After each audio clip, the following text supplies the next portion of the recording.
Well, hello everyone. We are back out here in Berea. It's Thursday as the Browns prepare to go into Baltimore and face those 1-3 Ravens. And it's coordinator day today, Tom. I knew you were going to say that, Mary-Kay. We talked to Jim O'Neill, Chris Tabor, we talked to John DeFilippo. And let's start with Jim O'Neill. First of all, he basically pretty much defended the scheme. Now, he did say coaches have to put the players in position to make good plays, but then it's all on those players. Yeah, I believe really the quote of the day is it's an execution league. And they're basically saying that what we put out there, the players are going to have to run, and that's what it comes down to. Had a really kind of an interesting example talking about the Seattle Seahawks. You know, I don't think anyone would argue they've been the best defense in the last couple of years. He says basically what they run 90% of is basically the same thing all the time. And they're just very good at it with just a little bit of tweaks here and there. And you know, we also asked him about Danny Shelton because Danny yesterday just said, you know what, I have to play better. And Jim O'Neill said, I challenged him. I'm glad he's saying that. He's got to do that. Yeah, I think what he wants to do is he wants to pop on video. They want to see more explosion on him on video and, you know, being a bigger impact player. And we'll see where that goes. And you know what? We also talked today a fair amount about Justin Gilbert. He's going to be the +1 kickoff returner. He's probably going to still be worked in a little bit on defense, but what else, Tom?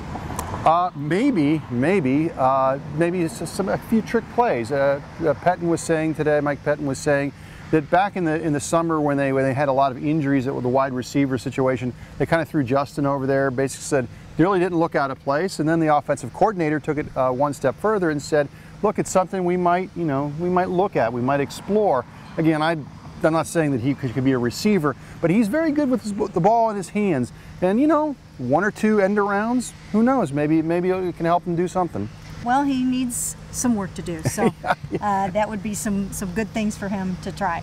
Then when we talked to Tabor today, he said he watched that film of Tramon Williams on the offsides, and he said he watched it frame for frame, and he does not think that he jumped offsides. That's consistent with what Tramon told me, which we talked about on yesterday's video, that the league told him that he did not jump offsides. Of course, the NFL has said that they didn't tell him that. They said that the video was inconclusive, but all signs seem to be pointing to the fact that maybe he really wasn't offsides. Yeah, and it goes to what Coach Bill Belichick, who has been trying to campaign for, to make all plays reviewable. Even if this play, the Browns could have disputed it and said he's clearly offside, or he's clearly not offsides. There's really no review process. So, you know, it would have almost had to be where they talked to the referees and the referees decided to pick up the flag. That's the only way that would have changed. But maybe in the future, you know, it's one that the NFL can look at and say, hey, this is a reason to kind of review everything.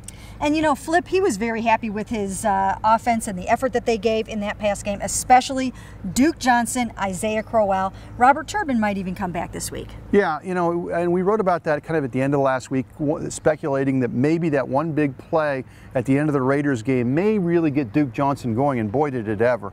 I mean, he had a terrific game. He was one of the real bright spots, and you know, there's no question that he's going to be a big part of this plan going forward. Absolutely. You know, they need all the playmakers that they can get, and he established himself as that, especially in the passing game. So watch for more of that for sure. Couple of quick injury notes. Dante Whitner was sick yesterday. He was back in practice today.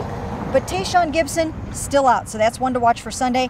He's out with an ankle, and you know, it almost looks like he might not play. Yeah, we just saw him a second ago in the walking boots, so that's probably a sign right there that it's going to be tough for him to get back. Yeah, it looks like it might be a game there that Jordan Poyer might have to sub for him this week, so we'll see how that goes, and we'll have it all right here for you on cleveland.com.